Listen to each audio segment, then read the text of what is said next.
Hello everyone, welcome back to online study on. देवेंस modern history का question चाहे कोई भी एग्ज़ाम हो, डेफिनेटली वहाँ पे देखने को मिलता है और उसका वेटेज बहुत ज़्यादा भी होता है। तो मैं आप लोगों को यहाँ पे इस सीरीज़ में 300 most important MCQ modern history से प्रोवाइड कराने वाला हूँ, जो कि हमेशा पूछा ही जाता है। तो इस वीडियो को और इसके आने वाले सभी वीडियोज़ को एंड तक देखिएगा। मैं आप लोगों को 300 एमसीक्यू शेयर करने वाला हूँ, तो बहुत ही अच्छा रहने वाला है। तो ज़्यादा समय ना लेते हुए शुरू करते हैं और उसके एक्सप्लेनेशन पर भी ज़रूर ध्यान दीजिएगा, क्योंकि एक्सप्लेनेशन भी उतना ही इम्पॉर्टेंट है जितना आप एमसीक्यू लगाते हो। तो चलिए फिर शुरू करते हैं। तो सबसे पहला प्रश्न आता है कि वर्ष 1857 के दौरान बरेली उत्तर प्रदेश में विद्रोह का नेता कौन थे। तो ध्यान दीजिएगा, 1857 के दौरान अलग अलग क्षेत्रों से अलग अलग नेता थे जिन्होंने विद्रोह का नेतृत्व किया था। तो अगर उत्तर प्रदेश के बरेली से बात करें तो खान बहादुर खान, यहाँ पे हम टिक करेंगे ऑप्शन सी। इसके साथ जुड़े हुए जो चीज़ें हैं वो देख लेते हैं कि वर्ष 1857 के विद्रोह के दौरान बरेली उत्तर प्रदेश में विद्रोह का नेतृत्व खान बहादुर खान रोहिला ने किया था। वे रोहिला पठान समुदाय के प्रमुख नेता थे और नवाब हाफिज़ रहमत खान के वंशज थे। 31 मई 1857 को उन्होंने बरेली में ब्रिटिश शासन के खिलाफ विद्रोह का नेतृत्व किया और खुद को शासक घोषित किया था। ब्रिटिश सेना द्वारा विद्रोह को कुचलने के बाद उन्हें गिरफ्तार कर लिया गया और 1860 में उन्हें फांसी दे दी गई थी। तो क्वेश्चन ऐसा भी पूछा जा सकता है कि इनको फांसी कब दी गई थी और इन्होंने खुद को शासक कब घोषित किया था। तो 31 मई 1857 को। ठीक है, नेक्स्ट हमारा क्वेश्चन बनता है कि 1773 का रेगुलेटिंग एक्ट किस उद्देश्य से लाया गया था। तो देखिए, 1773 का रेगुलेटिंग एक्ट अपने आप में बहुत इंपॉर्टेंट भी है और इसका सही उत्तर जो होगा वो ऑप्शन ए होगा। भारतीय प्रशासन को सुधारने के लिए लाया गया था। तो यहाँ पे हम ऑप्शन ए को टिक करेंगे। साथ ही साथ इससे जुड़ी हुई जो चीज़ें हैं वो भी देख लेते हैं कि 1773 का रेगुलेटिंग एक्ट ब्रिटिश संसद द्वारा पारित एक महत्वपूर्ण कानून था, जिसका उद्देश्य ईस्ट इंडिया कंपनी के प्रशासन और उसकी गतिविधियों को नियंत्रित करना था। यह भारत में ब्रिटिश शासन के प्रारंभिक चरण में एक महत्वपूर्ण सुधार था। इस अधिनियम के तहत बंगाल के गवर्नर को गवर्नर जनरल ऑफ बंगाल बनाया गया, जिससे उनकी शक्ति जो है बढ़ गई। वारेन हेस्टिंग्स पहले गवर्नर जनरल बने। ठीक है, तो ये चीज़ आपको ध्यान में रखना है। और साथ ही साथ आपको ये भी पता होगा कि 1773 के रेगुलेटिंग एक्ट के तहत ही कलकत्ता उच्च न्यायालय की स्थापना की गई थी 1774 में। तो ये भी याद रख लेंगे। नेक्स्ट आता है कि डॉक्ट्रिन्स ऑफ लैप्स नीति किस गवर्नर जनरल ने लागू की थी। तो देखिए, डॉक्ट्रिन्स ऑफ लैप्स, जिसे हड़प नीति के नाम से जानते हैं, ये लागू किए थे लॉर्ड डलहौसी के द्वारा 1848 में। अगला प्रश्न आता है कि, और याद रखिएगा कि सबसे पहला शिकार कौन हुआ था, तो सतारा हुआ था। 1918 में संयुक्त प्रांत किसान सभा का गठन निम्नलिखित में से किस नेता के द्वारा किया गया।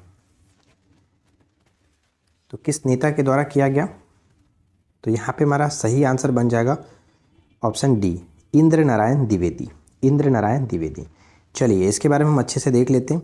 1918 में संयुक्त प्रांत किसान सभा का गठन गौरी शंकर मिश्र और इंद्र नारायण द्विवेदी द्वारा किया गया था। तो ये भी नाम याद रखेगा, गौरी शंकर मिश्र। इसका मुख्य उद्देश्य किसानों पर बढ़ते करों और जमींदारों द्वारा किए जा रहे शोषण के खिलाफ संघर्ष करना था। ठीक है, 1918 में ये गठन किया गया। भारतीय राष्ट्रीय कांग्रेस का स्थापना किस ब्रिटिश अधिकारी की भूमिका थी। तो भारतीय राष्ट्रीय कांग्रेस की स्थापना जो है वो लॉर्ड डफरिन के समय में 1885 में गठन किया गया। एओ के नेतृत्व में कांग्रेस के गरम दल और नरम दल का बीच जो विभाजन हुआ कब।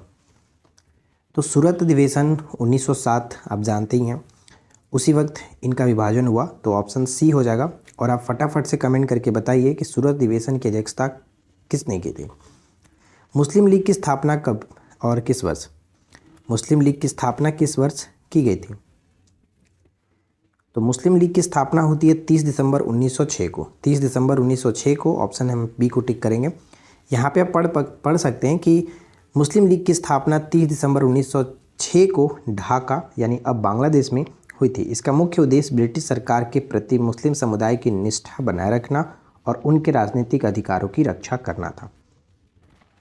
नेक्स्ट क्वेश्चन आता है कि किस अधिनियम के तहत पहली बार भारतीयों को केंद्रीय विधानसभा में नामित किया गया। पहली बार केंद्रीय विधान परिषद में नामित किया गया। तो वो अधिनियम है 1909। 1909 का पार्लियामेंटो सुधार अधिनियम 1909 के तहत पहली बार भारतीयों को केंद्रीय विधान परिषद में नामित किया गया, पहली बार भारतीयों को केंद्रीय विधान परिषद में नियुक्त किया गया। इस अधिनियम के तहत सैयद हुसैन बिलग्रामी और महजरुल हक जैसे भारतीयों को नामित किया गया। केंद्रीय और प्रांतीय विधान परिषदों के सदस्यों की संख्या बढ़ाई गई। केंद्रीय विधान परिषद में सदस्यों की संख्या 16 से बढ़कर के 60 की गई थी। तो ये एक महत्वपूर्ण अधिनियम बन जाता है, ध्यान में रखिएगा। जलियांवाला बाग हत्याकांड के बाद किसने सर की उपाधि लौटा दी थी? हम आपको इस सीरीज़ में 300 ऐसे क्वेश्चन देखें जो बार बार रिपीट होता रहता है और बहुत इंपॉर्टेंट है, साथ में उसका एक्सप्लेनेशन देखने को मिलेगा। तो देखिए, जलियांवाला बाग हत्याकांड में सर की उपाधि किसने लौटा दी थी? तो रविन्द्रनाथ टैगोर जी हैं। यहाँ पे बी करेक्ट आंसर बन जाता है। पढ़ पाएंगे कि 13 अप्रैल 1919 को जनरल डायर के आदेश पर ब्रिटिश सैनिकों ने अमृतसर के जलियांवाला बाग में निहत्थे लोगों पर गोलियां चला दी, जिसमें हजारों निर्दोष लोग मारे गए और घायल हुए।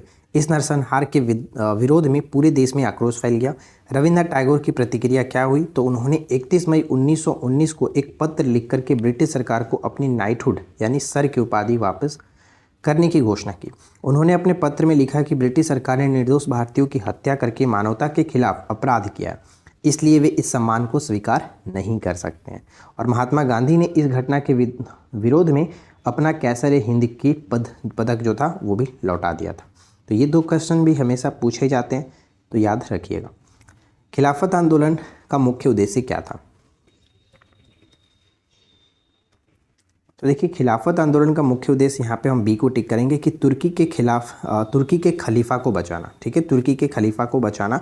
यहाँ पे हम पढ़ेंगे कि जो खिलाफत आंदोलन है वो 1919 से 24 तक चला था। इसका मुख्य उद्देश्य तुर्की के खलीफा को उनके पद पर पुनर्स्थापित करवाना और उनके खिलाफ ब्रिटिश सरकार द्वारा किए गए अन्याय का विरोध करना था। ठीक है, मुख्य उद्देश्य की बात करें तो यानी जो ये खिलाफत आंदोलन था, इसका मुख्य उद्देश्य खलीफा की सत्ता की रक्षा करना, ब्रिटिश सरकार पर दबाव बनाना, हिंदू मुस्लिम एकता को मजबूत करना, ब्रिटिश सरकार की नीतियों का विरोध करना। साथ ही साथ अगर आपसे पूछे कि खिलाफत आंदोलन के प्रमुख नेता कौन कौन से थे, तो देखिए, अली बंधु यानी शौकत अली और मोहम्मद अली जौहर और महात्मा गांधी भी थे। इसमें हिंदू मुस्लिम एकता के लिए समर्थन दिया था। हसरत मोहानी भी थे और मौलाना अबुल कलाम आज़ाद भी थे। 1924 में जब तुर्की के नए नेता मुस्तफ़ा कमाल पाशा ने स्वयं खलीफा व्यवस्था को समाप्त कर दिया, तब यह आंदोलन भी कमज़ोर पड़ गया और समाप्त हो गया। यानी 1924 में ये चला था। साइमन कमीशन का विरोध क्यों किया गया था? तो ये क्वेश्चन तो आप जानते ही हैं कि साइमन कमीशन का विरोध क्यों किया गया था। कई बार पेपर में आपको देखने को मिला होगा और हर बार आपका सही आंसर वही होगा, क्योंकि इसमें एक भी भारतीयों को जगह नहीं दिया गया था, सभी ब्रिटिश सदस्य थे। तो यहाँ पे हम देखेंगे कि ऑप्शन ए, इसमें केवल ब्रिटिश सदस्य थे, इसलिए इसका विरोध किया गया। यहाँ पे पढ़ पाएंगे कि साइमन कमीशन का विरोध भारतीयों ने इसलिए किया था क्योंकि इसमें कोई भी सदस्य भारतीय शामिल नहीं था और यह पूरी तरह से ब्रिटिश सदस्यों से बना था। इसका विरोध पूरे भारत में हुआ और प्रदर्शनकारियों ने साइमन वापस जाओ, साइमन गो बैक के नारे लगाए थे। नेक्स्ट आता है कि 1931 का कराची अधिवेशन किस कारण महत्वपूर्ण था?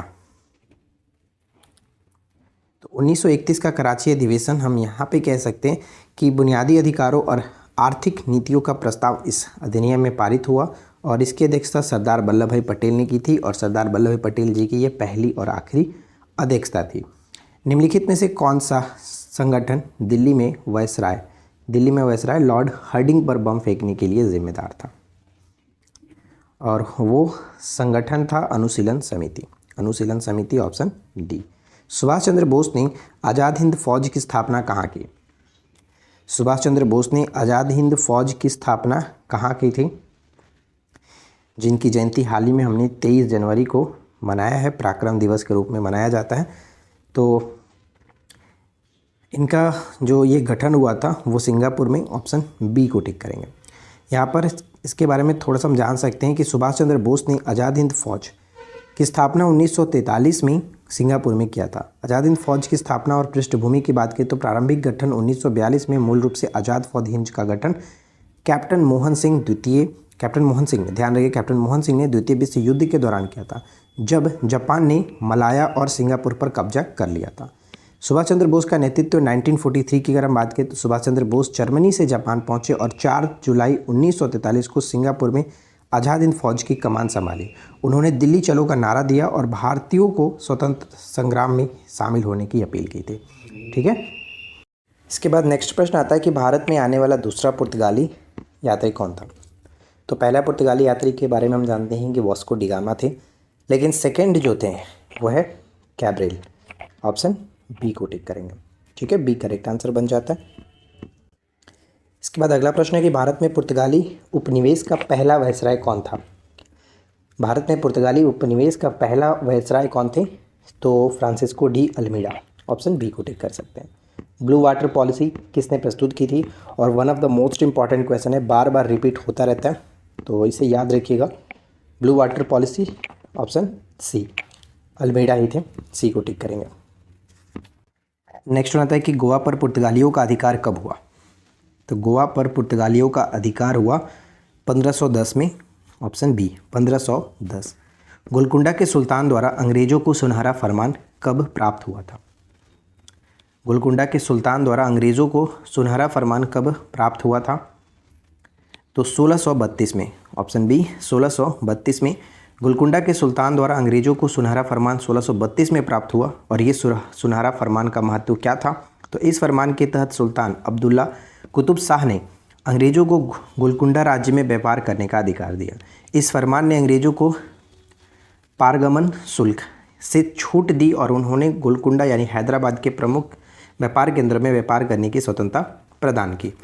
इसके द्वारा अंग्रेज़ों को गोलकुंडा और आसपास के क्षेत्रों में व्यापारिक लाभ और सुरक्षा मिली, जिससे ईस्ट इंडिया कंपनी को भारत में अपने व्यापार को बढ़ाने में मदद मिला। नेक्स्ट आता है कि पूर्वी भारत में अंग्रेज़ों द्वारा पहला कारखाना कहाँ स्थापित किया गया था। पूर्वी भारत में अंग्रेज़ों द्वारा पहला कारखाना स्थापित किया गया था उड़ीसा के अंदर। ऑप्शन सी उड़ीसा के अंतर्गत, जो कि 1633 में। प्लासी का जो लड़ाई थी 1757 में, 23 जून 1757 में अंग्रेजी सेना का नेतृत्व किसने किया था। प्लासी की लड़ाई 1757 में अंग्रेजी सेना का नेतृत्व किसने किया था, तो ऑप्शन यहाँ पे हम ए को टिक करेंगे, रॉबर्ट क्लाइव। ठीक है, रॉबर्ट क्लाइव यहाँ पे करेक्ट आंसर होगा। नेक्स्ट आता है कि निम्नलिखित में से किसने लॉर्ड वेलेस्ली, ठीक है, लॉर्ड वेलेस्ली के साथ सहायक संधि पर हस्ताक्षर किए थे। सहायक संधि जो है 1798 में स्टार्ट हुआ, लॉर्ड वेलेस्ली ने स्टार्ट किया और सबसे पहले हैदराबाद के निज़ाम ने इसमें जो कि स्वीकार किया था, उसके साथ फिर अवध के नवाब, मैसूर के राजा, लेकिन बंगाल के नवाब इसमें शामिल नहीं थे। तो करेक्ट आंसर कह सकते हैं 1, 2, 3 करेक्ट होगा, ऑप्शन डी। इसके बाद हमारा अगला प्रश्न आता है कि औरंगजेब ने किस अंग्रेज गवर्नर को भारत से निष्कासित किया था। तो औरंगजेब ने किस गवर्नर को भारत से निष्कासित किया था, तो सही आंसर यहाँ पे होगा sir John Child. Sir John Child, option C को टिक करेंगे, यहाँ पे पढ़ पाएंगे। चलिए आगे बढ़ते हैं। नेक्स्ट आता है कि फोर्ट विलियम किले का निर्माण किसने किया था। मतलब फोर्ट विलियम किले का निर्माण जो है वो कब हुआ था, तो ये 1800 ईस्वी में हुआ था। 1800 ईस्वी में कोलकाता में इसकी स्थापना की गई, ऑप्शन सी। बक्सर के युद्ध में अंग्रेजी सेना का नेतृत्व किसने किया। बक्सर के युद्ध में अंग्रेजी सेना का नेतृत्व किसने किया था। बक्सर का युद्ध होता है 1764, 22-23 अक्टूबर 1764 को, ठीक है, और इसमें अंग्रेजी सेना का नेतृत्व हेक्टर मुनरो ने किया था। ठीक है, थोड़ा सा याद रखिएगा, जैसे बक्सर लास्ट में रहे तो हेक्टर लास्ट में रहे, इस तरह से याद रख लोगे, कंफ्यूज नहीं होगा, क्योंकि रॉबर्ट क्लाइव और हेक्टर मुनरो में काफ़ी कन्फ्यूज़न हो जाता है। और रॉबर्ट क्लाइव जो थे वो प्लासी के युद्ध के समय थे, ठीक है। चलो यहाँ पे आप पढ़ पाएंगे कि बक्सर के युद्ध में अंग्रेजी सेना का नेतृत्व हेक्टर मुनरो ने किया था। यह युद्ध 22-23 अक्टूबर 1764 को बिहार के बक्सर में युद्ध हुआ था, जिसमें ब्रिटिश ईस्ट इंडिया कंपनी की जीत हुई थी। तो ओवरऑल देखा जाए तो हमारे पास 25 क्वेश्चंस थे, यानी ये जो सीरीज़ था 25 क्वेश्चंस का एक पहला आप कह सकते हो पहला फर्स्ट डे। इस तरह के और भी सेट आएंगे जिसमें हम लोग टोटल 300 क्वेश्चंस डिस्कस मैं आपके साथ करूंगा। और ये 300 क्वेश्चन ऐसे क्वेश्चन होंगे, अगर आप इसको पढ़ करके जाते हो तो आप चाहे किसी भी एग्ज़ाम्स में बैठने जाओ, वहाँ से क्वेश्चन ज़रूर देखने को मिल जाएगा, ठीक है। तो इस वीडियो में इतना ही। आई होप कि वीडियो पसंद आया होगा, लाइक एंड शेयर कर दीजिएगा अगर अच्छा लगे तो। और ये जो PDF होगा, यानी इस सीरीज़ का PDF, यानी ये जो PDF है मैं आपको अपने टेलीग्राम पर प्रोवाइड करा दूँगा, तो आप टेलीग्राम को ज्वाइन करके रखिए, वीडियो के नीचे डिस्क्रिप्शन में लिंक दिया गया है। और अगर आप मैथ्स और रीजनिंग की प्रैक्टिस करना चाहते हैं तो मैंने एप्लीकेशन पर अपना एस वाले बैच में प्रैक्टिस कराना स्टार्ट कर दिया है। जिन लोगों को मैथ्स और रीजनिंग प्रैक्टिस करनी है तो आप जा करके वहाँ से प्रैक्टिस कर सकते हैं। तो इस वीडियो में इतना ही फ्रेंड्स, मिलते हैं नेक्स्ट वीडियो में। Thanks for watching, keep learning, have a good day.